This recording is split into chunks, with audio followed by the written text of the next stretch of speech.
जी student अस्सलाम वालेकुम। हम गुज़श्ता कई लेक्चर से मेजर ऑफ सेंट्रल टेंडेंसी पे बात कर रहे थे। हमने मीन मीडियन मोड पढ़ लिया। आज हम ज्योमेट्रिक मीन की बात करेंगे और उसके अनग्रुप डेटा से कैसे ज्योमेट्रिक मीन हमने फाइंड आउट करना है वो भी देखेंगे। सबसे पहले तो देखते हैं कि ज्योमेट्रिक मीन क्या होता है और उसका फार्मूला कैसे डिराइव किया जाता है। तो ज्योमेट्रिक मीन जो है इसको हम देखते हैं कि इसकी डेफिनेशन कैसे बनती है।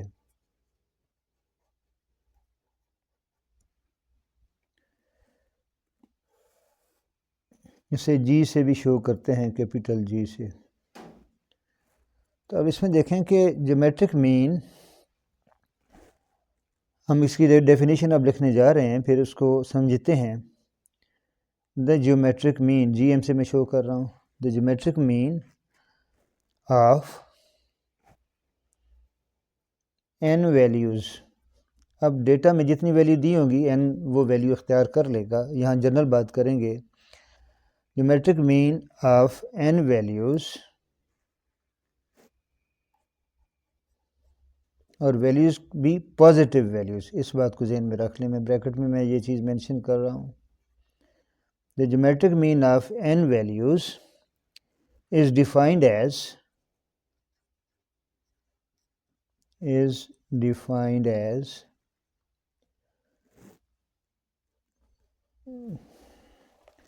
the nth root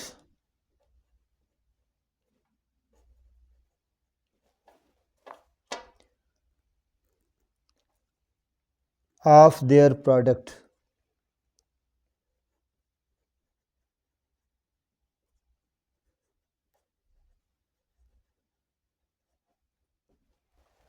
अब इसको देखें कि ये जनरल डेफिनेशन हमारे सामने आ गई है।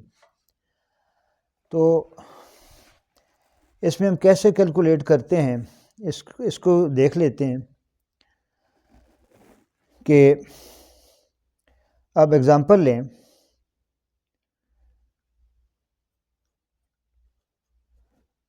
Let us take example that there are 5 values in the data. ठीक है, 5 values in the data.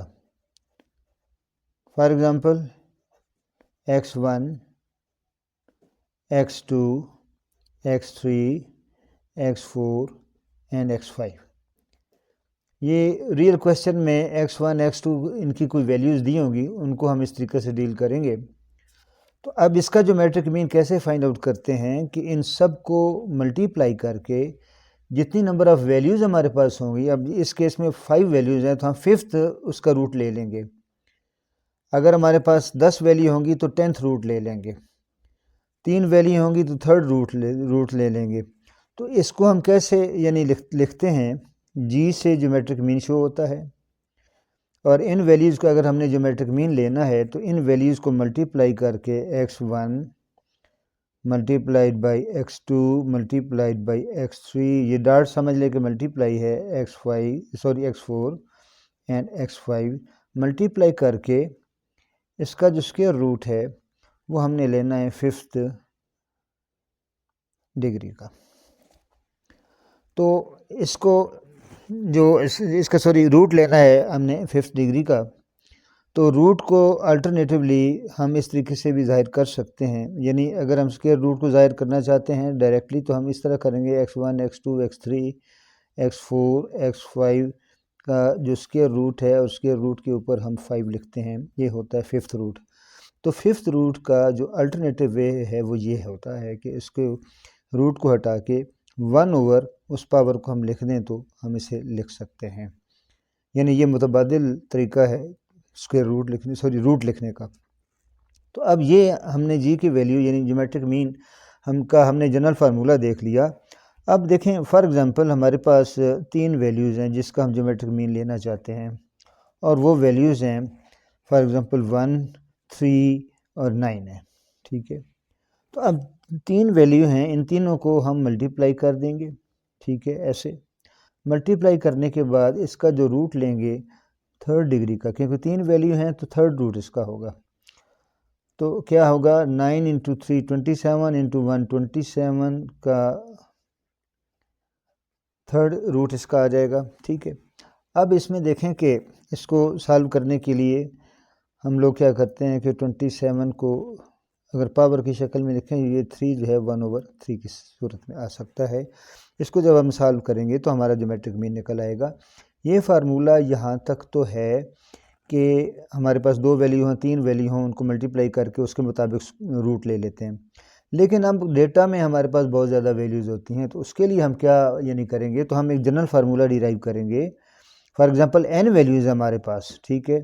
तो ज्योमेट्रिक मीन क्या होगा n वैल्यूज़ का, x1 x2 x3 and so on, n values हैं उनका फिर क्या करेंगे, इनको मल्टीप्लाई करके रूट ले लेंगे nth। ठीक है, ये ज्योमेट्रिक मीन होगा।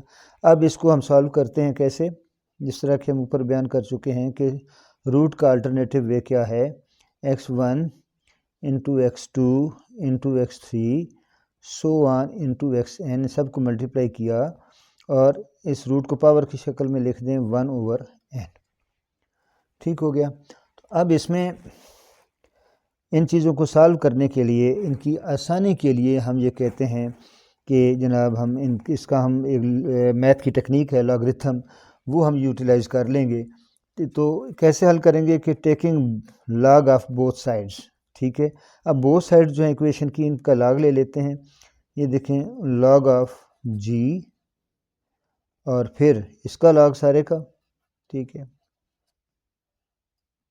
x1 x2 x3 and so on xn, ये सारे मल्टीप्लाई हो रहे हैं और पावर है 1/n। अब लॉगरिथम की प्रॉपर्टी ये होती है कि पावर जो है ये शुरू में आ जाती है और लॉग जो है अंदर जो मल्टीप्लाई हो रहे हैं उनको सेपरेट करके अगर लिखें तो वो एडिशन में बदल जाते हैं। तो हम कैसे लिखेंगे, 1/n शुरू में आ जाएगा और ये जो लॉग है ये सब के साथ जब अटैच होगा तो ये चूँकि मल्टीप्लाई हो रहे हैं तो सेपरेटली ये क्या हो जाएगा, मल्टीप्लिकेशन जो है वो एडिशन में बदल जाती है।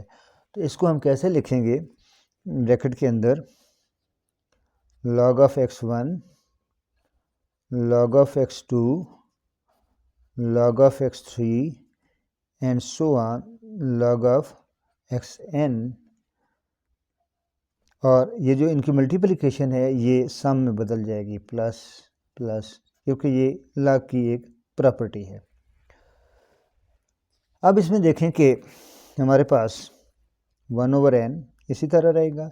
इसको हम जब सम की शक्ल में लिखेंगे तो क्या लिखा जाएगा, समेशन लॉग ऑफ xi, और i की वैल्यू कहाँ से शुरू हो रही है, 1 से लेकर n तक, i फ्रॉम 1 to n। तो अब देखें कि ये हमारे पास एक जनरल फार्मूला आ गया, लेकिन अब देखें कि ये इस लॉग को हमने ख़त्म करना है तो क्या होगा, हम दोनों तरफ का इक्वेशन के दोनों तरफ का एंटी लॉग ले लेंगे, क्योंकि ख़त्म इसलिए करना है कि हमें तो जी रिक्वायर्ड है ज्योमेट्रिक मीन। ठीक है, तो लॉग को ख़त्म करने के लिए दोनों तरफ का हम एंटी लॉग ले लेंगे, तो ये रह जाएगा जी हमारे पास, क्योंकि एंटी लॉग लेने से लॉग ख़त्म हो जाता है। और यहाँ पे क्या होगा कि एंटी लॉग, इस तरफ तो एंटी लॉग लिखने की ज़रूरत नहीं क्योंकि वो लॉग से कैंसिल हो गया, एंटी लॉग, और फिर ब्रैकेट के अंदर इसको इकट्ठा करके लिख लें sigma log x over n। ठीक है, ये 1/n को हमने इस शक्ल में लिख दिया। तो ये हमारा एक जनरल फार्मूला बन गया, और ये x के साथ सब्सक्रिप्शन इसका जो है सब्सक्रिप्ट जो है i वो लिख लें, और i की वैल्यू 1 to n है जितनी वैल्यूज़ होंगी। तो ये हमने एक जनरल फार्मूला डिराइव कर लिया कि ज्योमेट्रिक मीन हमने कैसे फाइंड आउट करना है। तो नेक्स्ट लेक्चर में हम देखेंगे कि अनग्रुप डेटा, ये फार्मूला अनग्रुप डेटा का है। ठीक है, कि अनग्रुप डेटा का क्वेश्चन हम कैसे सॉल्व करते हैं, और फिर साथ ही उससे अगले लेक्चर में फिर ग्रुप डेटा को देख लेंगे। तो उम्मीद है स्टूडेंट्स ये आपका जो क्वेश्चन है ये क्लियर हो गया होगा। फिर से रिवाइज कर देता हूँ कि ज्योमेट्रिक मीन में जितनी वैल्यूज़ होती हैं उनको मल्टीप्लाई करके और उसी लेवल का हम उसका रूट ले लेते हैं। लेकिन चूँकि क्वेश्चन में वैल्यूज़ 2 या 3 से ज़्यादा होती हैं, लिहाजा हमने ये फार्मूला जो है हमने जनरली डिराइव करके हम यहाँ तक ले आए हैं। तो थैंक यू वेरी मच। उम्मीद है कि लेक्चर पसंद आया होगा। लाइक करें, सब्सक्राइब करें। जज़ाकल्लाह।